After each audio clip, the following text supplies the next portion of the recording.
place where metal forgot to die. This is the Here Lies Metal podcast, the podcast that brings you something of origins, metal. history, and culture. That doesn't matter for this show, everything though. metal. Because this is a review show, so none of that's not true. That's a lie. So we're all lies. We're not doing any of that. But we are doing a music review. We also give you music reviews, and that's what this show is about. Once again, I am Maledictus. And I am Samantha. And we shall be your reviewers for today and all of eternity. Welcome. What are we reviewing tonight? We have, would you believe this, people? You've all been waiting for this. We have Darkthrone, Eternal Hell. It's coming straight at you. We're going to do the review, people. And I know you've all been waiting for this. So what do we have with this? All right. We usually do a little bio of the band. Most people know about Darkthrone, but, no judgment if you don't. Maybe you've just seen the name. You're not sure what they're about. We're open to all here, and we encourage you to check out Darkthrone. If you don't know, they formed in 1988 in Norway, in the Oslo area, maybe a little bit outside of Oslo. They're most famous as being one of the seminal frontiering bands of the second wave of black metal, the true Norwegian black metal. But they have journeyed long and far since then through many phases and styles into what is now the glorious incarnation that we are. This is their 19th album. 19th album? What, did they kiss or something? They never stopped. And it was out to June 25 via Peaceville Records, as per usual. Folks, you know what it's time for? It's time for the review. Even though it's Darkthrone, we're still going to do our scales. We still have to do the scales. I know, they're beyond the scales, so you should just be like, oh, everything's awesome. Everything's, where it's supposed to be. But no, it's now time for the Here Lies Metal bi-directional classification scale. I can hardly see people. I'm going to get LASIK surgery, I swear. Including categories, genre loyalty, listenability, production style, musical complexity, and just plain fun. And like I said, either side of the scale, the right or left, means good or bad. It's just a balance. It's all a balance. All right, our genre scale, true to nonconformist. What is Darkthrone? As just mentioned, they started out as true black metal. They were kind of the prototypical what is a one for true, dictionary album, picture Darkthrone, early Darkthrone. This album. Yeah, that album. But that is not what they are anymore. And then for the last, I would say 8 years in particular, they've been on this kick of what they call epic black heavy metal, although I would probably insert doom into there, like epic black heavy doom. Epicus, Doomicus, Black Metallicus. Yes. That's what it should be called. Exactly. So obviously a mix of styles. We're in the nonconformist in there, definitely. But I would say even of those classic styles that they've drawn inspiration from, I wouldn't say they're true doom, true heavy metal, or true black metal. So that's pushing them even further into the nonconformist area. Yeah, you can't put them in one category. They're cramming everything they like and everything you like into these songs, and that's what they do. That's why they're special. But you hear heavy metal elements definitely in those big riffs, and the drumming, and just how big and bombastic this whole album is. Like metal. And embedded in one of the, it's interesting, and these songs have movements, by the way, and we'll get into that. They definitely have a lot of influences on this album. Yeah. One of the I heard this. Okay, comment down below if this is true. If you hear this too, and in track 4, sort of towards the end of it, I almost hear some Black Album info, specifically Metallica Black Album. There's a part that just immediately, I know, and that might be a bullshit theory that people might be like, what are you talking about? That's not what I was thinking. Comment down below if that's true. But I'm just hearing, and being that it's the 30th anniversary of that album, was there any kind of just in that song? This was a tribute to the Black Album. You'll know the part. Well, it's not the whole thing. It's just one part of one song that really stuck. I'm like, oh, that reminds me of 1992, the Black Album. Kind of like Wherever I Might Roam or something. But definitely get the doom metal comes in on those riffs as well, particularly when they get real slow, which they do like to do. They like to get real slow, very Candlemassy with these riffs. Doomy, like that kind of doomy, old school kind of doomy. And I don't think he gets any faster than 120 beat per minute any time in the album, really. So there's and there's also this kind of overtone, even though they're kind of they're playing around with all these genres that they love and that you love. There's this constant there's a constant like overtone of black metal, like in Just all like the a songs. shred. Like yeah, and it's maybe just like the scale is there, like the scale he uses, and even like the kind of like the vocals in a way, like they kind of like it's like but it's like a very Well, the vocals, gentle black metal. I mean, yeah, the vocals, if you compare it to, early Darkthrone, they've definitely mellowed, but it's still a Yes. kind of a basic black metal Mm-hmm. vocal. Yeah, I feel like the chord choices are kind of black metal, but they're definitely played in this heavy metal or kind of doom metal Yes. style.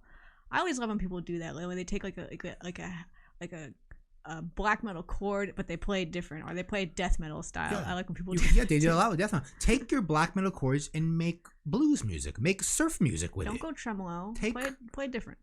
take it take the institution of black metal, but do something different with it. All right. Also, you can hear it on, I think, Fenris's drumming as well. He's got this very distinctive drum beat that you hear throughout all Darkthrone.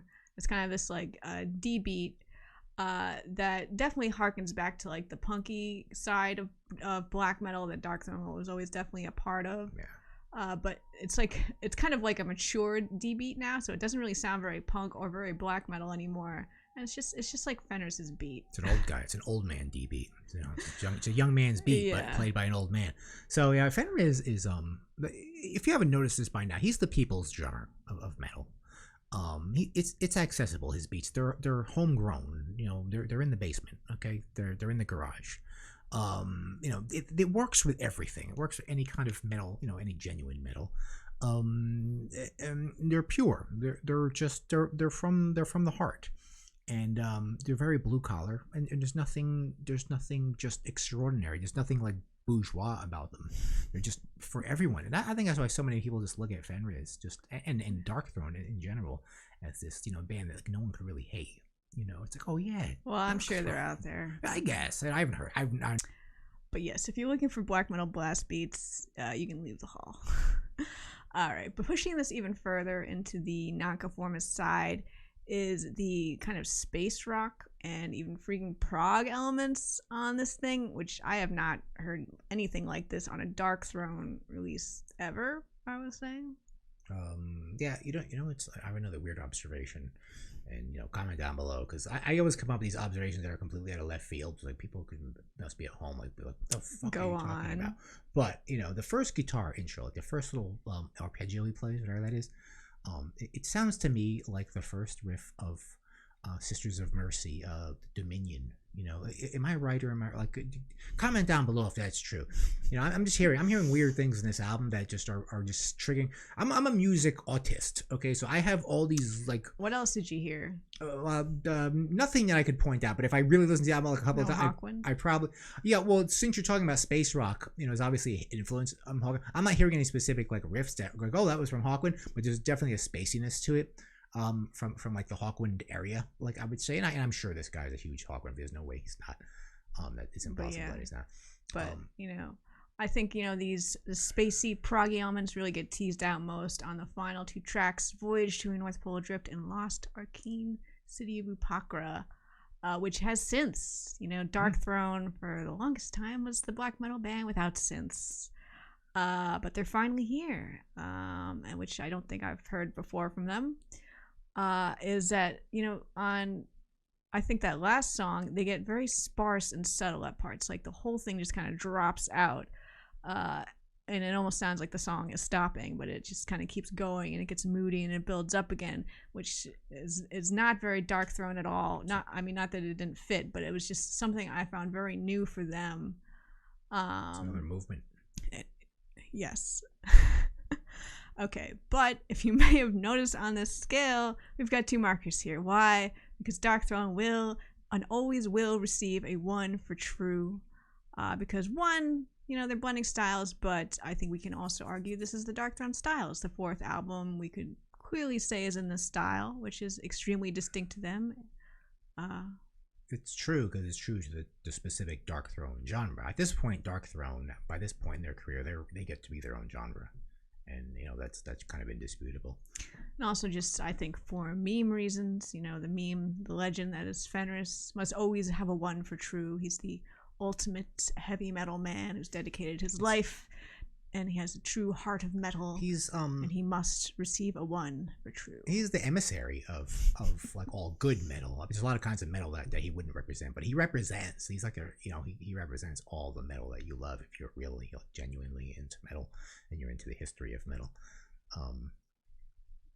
It's really like he's an audiophile making music, and that's what this is for. This is metal for like the metal audiophile, the metal nerd, the one who has a lot of vinyl and is like loves all kinds of metal and loves the origins of metal, and who rejects all like false metal today. This is for you. If you're like an old man, if you're like an old guy like in his 30s or 40s, and you're like, this sucks. Oh, but this is raw. I wish music was like this. That's what this is for, and that's what I am. No, because true black metal people probably don't like this. Well, they don't count. They're in that group. We won't even get into them. True black metal. All right, our next scale, the scale of terror. I really wasn't sure where to put this on here, so we're kind of middle of the road. We're kind of right in the middle here. Because we've got a few different things going on. Kind of like the most obvious measures is how brutal does it sound. The most brutal aspect of this album is just the vocal, just that black metal vocal, which is, even that is not very grating for someone who's even like mildly into metal. Certainly not into black metal. Yeah, they're lightly terrored vocals. Lightly, they're a little bit harsh, but they're not to the point where it's like you're like, oh my god, lower that, this is harming me. It's not. That's really the only sonic terror we have. There's nothing in the music, the riffs or anything that's sonic terribly. It's all just very gentle music. Just the lyrics are going a little bit black metal, but like I said, very light black metal. But there are other, less obvious ways something can be sonic terror, and just take a look at how long these songs are. The songs are that was one thing that jumped out at me. I'm like, oh, that's interesting. And you could say, subjecting yourself to a 10-minute song could be frightening for you. Yeah. But I would say that all of these songs are extremely dynamic, or they're filled with many riffs and harmonies and interesting layers and things going on. So it's pretty easy to stay engaged. You're not going to be sitting there just waiting for it to end. You might not even notice that 10 minutes went by. Yeah, it's a good song if it's 10 minutes and you're like, oh yeah, otherwise you're like, oh, is this thing, I got something to do. Is this thing over yet? And you're not going to feel that way. However, pushing us, even maybe back onto the terror side is that the songs are long and they don't have a lot of structure. There's no like comforting structure to these songs. You're kind of on this journey. We have linear songwriting happening. Yeah, it's a weird thing, and we have to get more into this. I'm not sure where the formula is for the arrangement of these songs. I hate to say it's a little scatterbrained to me. It's like they got really high or something, or maybe not. Maybe it's just like 3D chess. Maybe it's all planned. It's all part of the plan. Stick to the plan. And it's not like your typical prog rock kind of long 20-minute Genesis song that has like a very specific order of movements and everything. These songs are unpredictable. Like you get one riff, you get riff A, you get riff B, then you get riff C, then you get riff D, then you get riff E, maybe you get riff A again, or maybe you get riff F. It's just an unorthodox approach. So yeah, the songs are a little bit you don't know what's gonna happen next. So I'm not sure. It's comment down below. What was the real basis of arranging these songs? It's very unorthodox. But yes, every song is a very long journey of riffs. Like there'll be like 6 different riffs, and like they'll debut one and then another and then another, and then they'll bring one of the riffs back and it'll be bigger and it'll be better. And then they'll bring another riff back, bigger and better, and it's kind of like an escalating warfare of bringing riffs back.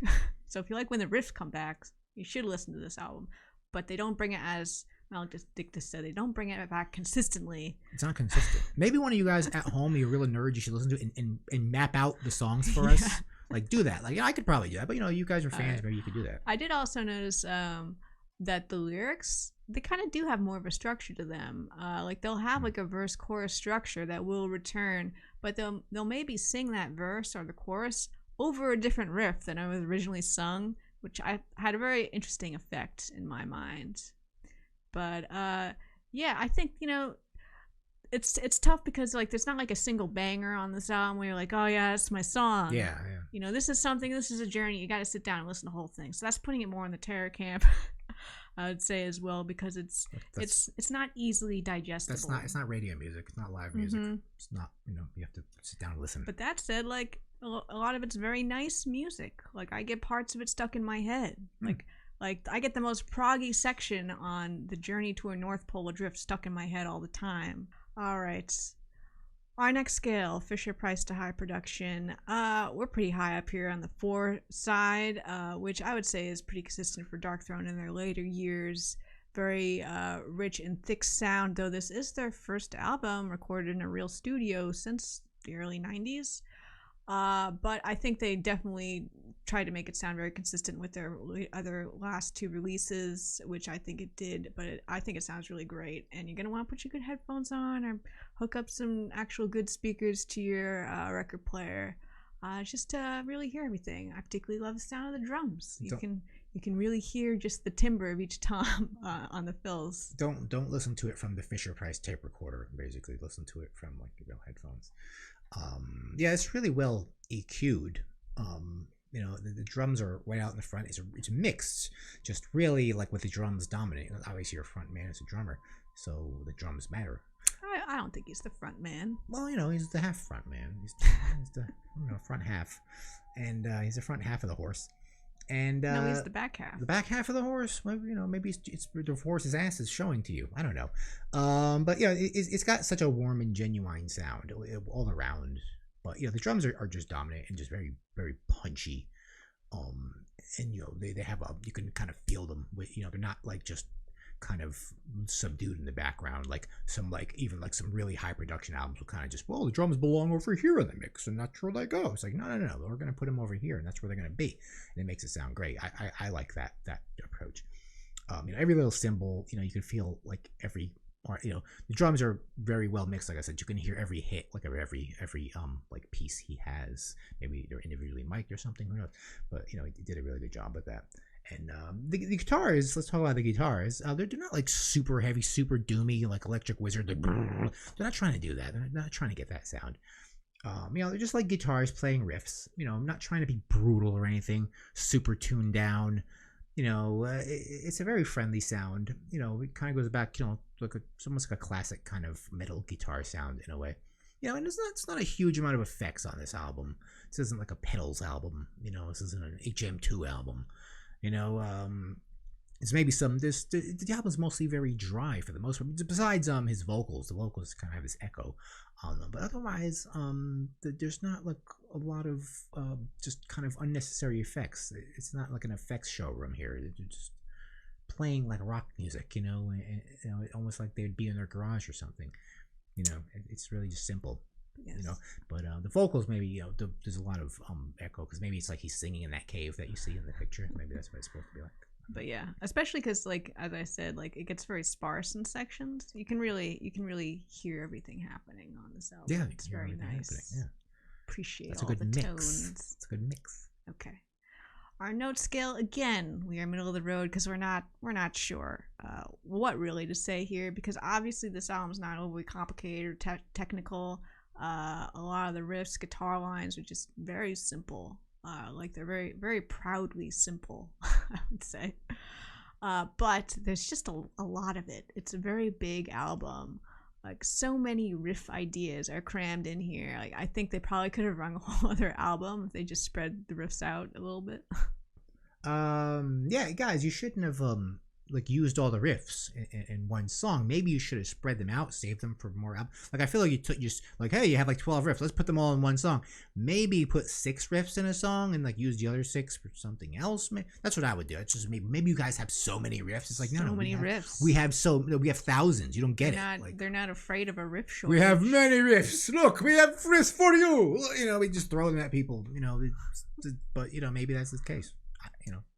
Okay. Not all of us do. But when you have this many riffs in a single song, it gets a compositional feeling to it. You really have to think about how it fits together and how you layer things. And so that's pushing us into the notes side, into the too many notes side when you start to compose things. Arrange.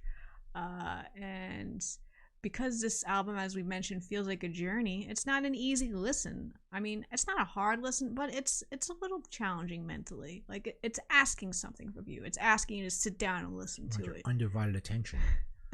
Like you start it and you finish it. It's really, you can't start in the middle on the album, and that's like it's not a simple listen. We can't put it on the dumb side. So yeah. It's a listening album. It's not like an album you go to the gym with and work out. It's a listening. Listen to it in your good headphones. It's simple as that. That's what it's really about. One important fact is, one thing that really dawned on me here, listening to this, they wrote the songs like this because in the really scatterbrained way they arranged them, because these songs, being that they're a two-man band, these songs were never designed to be played live, or even put on the radio for that matter. They're not designed for your ease. They're not designed for your convenience. They're designed to listen and reflect about a number of things, about the journey they're going through, and about space and stuff. Like say they were to play live, they had a band, they hired a band, like would they be able to like remember the arrangement of these songs? Like that just seems just like a really heavy undertaking. It's not easy anyway you slice it. It's just it's just really complex, and the riffs are also kind of like get kind of repetitive in a way. Like even though there's a lot of them, they'll kind of like maybe they could have done like a little bit less repeats of one, but then maybe the songs would be shorter. Then I don't know. Everything is planned. I don't know. Who am I? Who are you? Who am I to say? Okay. Our final scale, the fun scale. We're giving this pretty high fun score. Sure. This album is called Eternal Hails. Eternal Hails. We get that lovely vocalization on Hey. Yeah, that's a highlight in the album. Really happy when you hear that. It's a meta metal reference, so it's obviously we're not super serious over here. We're in the fun half, but I'm not putting it all the way, because the actual mood of the music, and maybe some of the lyrics is kind of like melancholic. Like we're on a journey, but I feel like we're on a lonely, kind of bittersweet journey. Cold in space. It's cold in space, Kirk. Like, space is beautiful, but it's just me out here by myself. No one can hear you scream in space. And I'm on a journey to nowhere, to a cold rock. It's cold. Some place to reflect. It's about reflection. Yeah. But that's it. I'm not a lyrics person at all. I only skim lyrics sometimes to get a general theme for this review show. But if I'm listening and just like notice a lyric on my own, it's kind of notable for me. But I did notice lyrics on this. For one, the vocals fairly clear, but they're interesting lyrics. Like I like when Hey Cloak starts at the moon, the stars. That's just celestial bodies and like trench coat of Mariana. That was a clever one. I just kind of realized that. That's a pun. That's clever, man. That's a non-English speaking. English second language pun. Oh, but I get it though. I know. I just feel like an English speaker would not make that pun. Yeah. It's a strange pun. Maybe that's like something they say in Norway. They're like, no one says that. That is so far from the Marianas Trench too. Like the Marianas Trench is like a warm place on Earth. All right. Secrets hide in the linings of the hate cloak. Yeah. The secrets, and also on the other, the North Pole. When he keeps repeating "covered in fallen leaves," I thought that was very kind of beautiful, actually. It's poetry. There's something kind of poetry in the titles and the lyrics. And, like I said, we have to go over the lyrics really. The music, the music is kind of simple. Besides the like a million riffs and crazy arrangements, the lyrics are not simple. I don't know what's going on in the lyrics, and there's sort of an esotericism about the lyrics. I can't even get into here. That's a whole other episode. The hate cloak though, is that a I'm making Skyrim reference. I've made a Skyrim reference in a while. Is that like a Skyrim item you can get as you're a magic user? If you have magic skills, maybe that like increases your destruction magic. Hate cloak. It could be. I was more of a necromancer. I was not really a destruction guy, but that's just me. All right, let's look at the album art. Okay. Bing bang boom. Okay, so I have a lot of questions. First, this cover is a piece of art called Pluto and Charon. from 1972 by the British space artist Ooh. David A. Hardy. This is licensed. Okay. This is a real painting. Oh, okay. That look at that Hardy. I heard that Fenriz saw in his youth in a space book, a space art book. Ah, how cute! Like when he was a kid. So he's carried with it in his brain. He was fascinated with Pluto. 40 years later. Okay. So the information that was known about Pluto in 1980 is obsolete. Pluto, obviously, according to Neil deGrasse Tyson, is not a planet now, or is it again? I have to look because that changes. It doesn't matter. It does matter because why? He's looking from a cave. Pluto is a terrestrial planet. Obviously, it's if it is even a planet, it's more like a planetoid. It's almost like a little asteroid almost. That's what they call it now, a planetoid. It's kind of like a binary system because it has a moon called Charon, which is visible right here, which is almost like the same size. It's kind of like this little binary system. And maybe these are like the icy fields of Pluto, but they didn't really know what Pluto looked like. Also, I want to comment, that sun there, that's our sun, Sol. Right. That's a little bright for the distance of Pluto, What do you think about the art? I think this is a very beautiful painting, and it fills me with emotions. This cave is really like a... I mean, because it's looking like you're inside a cave in Pluto. Yes. You're like hiding inside a cave. You're kind of like... you know, and you're looking out, and you're in some kind of shelter in this like very desolate environment, and yet the cave itself, just from like the frame we have here, doesn't look very nice either. No, it's like it's kind of like damned if you stay in the cave, and definitely damned if you go out there. Yeah, but it's very beautiful out there. It's quiet, it's serene, but it's also, there's no air or atmosphere. And it's just a field of like ammonia ice. But, you know, it kind of begs the question: is whose view are we inhabiting right There's here? Nobody on Pluto. Like, are we having a view, or is this just supposed to be like, this is what it's like on Pluto? There is no subject in this painting. It's an artist's rendition, like what if you were in a cave in Pluto on the side of some ridge. Pluto doesn't need us to be looking at it. This is just what's happening on Pluto. Yeah, without us. If the tree falls in the forest, you know. But Pluto would kind of be like the ultimate black metal world because it's just so cold. It's like the land of ice, you know. It's like, I mean, it's as far as you can get from the sun. Yeah, like this would be like, you know, perfect for kind of black metal if they could colonize Pluto. I mean, you know, there's nobody there. Send them there. So, yeah, maybe all like the bad ones, put all the bad black metal guys, all the Haiti ones. Maybe they can go to like Pluto. I don't know. Maybe this would be good for them. You know, I don't know. Do you like the painting? Yeah. This is you know, it's obviously a little dated. You know, our science has progressed significantly since then. I'm speaking aesthetically. Yeah, it's a nice painting. This looks a little organic, like you're inside like the mouth of an alien or something, right? Like, I'm sure that's not what they were thinking, but it's almost like you have an alien cave. It's all kind of like slimy and stuff. Well, there's like icicles on it though. Yeah, there's like icicles here. But I don't know. Like it's just like you're saying this is like an orifice. Yeah, an orifice. Like a permanently open orifice, and that's why it has icicles on it. Yeah. Of some like horrifying creature like, on Pluto. Yeah, and this is like what it looks like. And you live inside the creature, and that's how you're able to survive on Pluto. Yeah, because it's warm. Like the creature produces oxygen, and you can just all you can do is just be in this like maybe smelly orifice and look out upon the beauty. Yeah, and this is all you have. There's air in there, and you thought they smelled bad on the outside. All right. Yeah, this is a weird shape though, right? Like this is an organic shape. It's like a kidney bean. Yeah, a kidney bean, right? It's weird. It's a weird album. I would like to know more about this artwork from the guy that made it.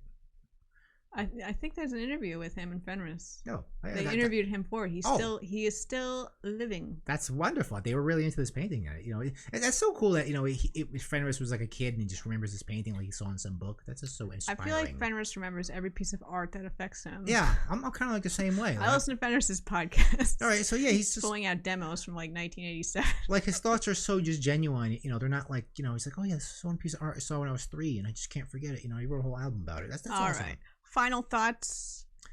Yeah. If if you really have like a deep-seated love, and have been to metal all your life, like genuine metal, like if you've watched the progression of metal since like you were young, like this is the album for you. It's not for wimps and posers. So if that's the case, leave the hall. This is for like real metal fans. Okay. Yeah. For me, like I would say Darkthrone is my favorite actively producing metal band.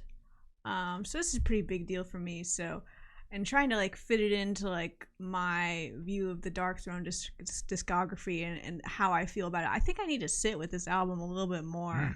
Like Sure.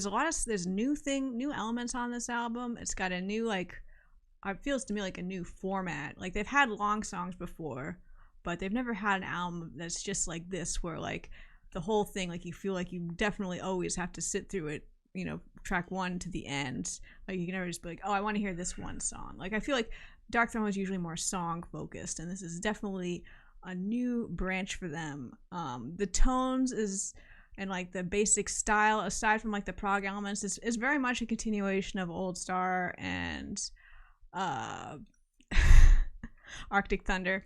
But I don't know. Yeah, they're definitely. I think they're pushing themselves a little bit further on this one, and it's very interesting. And yeah, I definitely. I'm gonna have to explore how I feel about this and pushing it and putting it into like how I feel about it within their discography.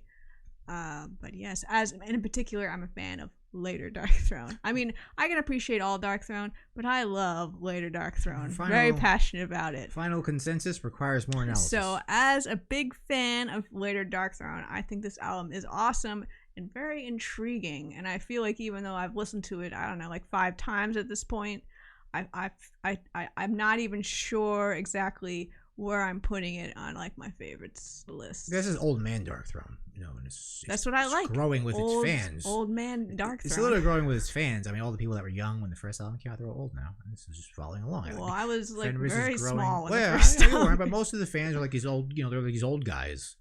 You know, I don't know who the typical Darkthrone band you know, is. I know of people that you know I follow in the metal circles. They're all into this like unapologetically, and they're all old metal guys that have a lot of records, and this is their kind of music, you know. So it's an old man's game. All right, that was it. That's it, folks. So I hope you enjoyed that review. Comment down below if you have anything to add. And thank you very much for listening. Once again, you could find us on Facebook. Here Lies Metal at Facebook, Instagram, Metal Lies Here at Instagram, and give us an email, hereliesmetal@gmail.com. And what else? Twitter. No, she has a Twitter. She does the Twitter. What's the Twitter? Here Lies Metal. It's just Here Lies Metal. And you know, there's always stuff on that. You know, when I had the Twitter, like I didn't do anything with it, but she likes Twitter. So, you know, she keeps it going. You know, I think it gets a lot of fans or enemies, either way. So, thank you once again for watching, and we'll be with you again for another review.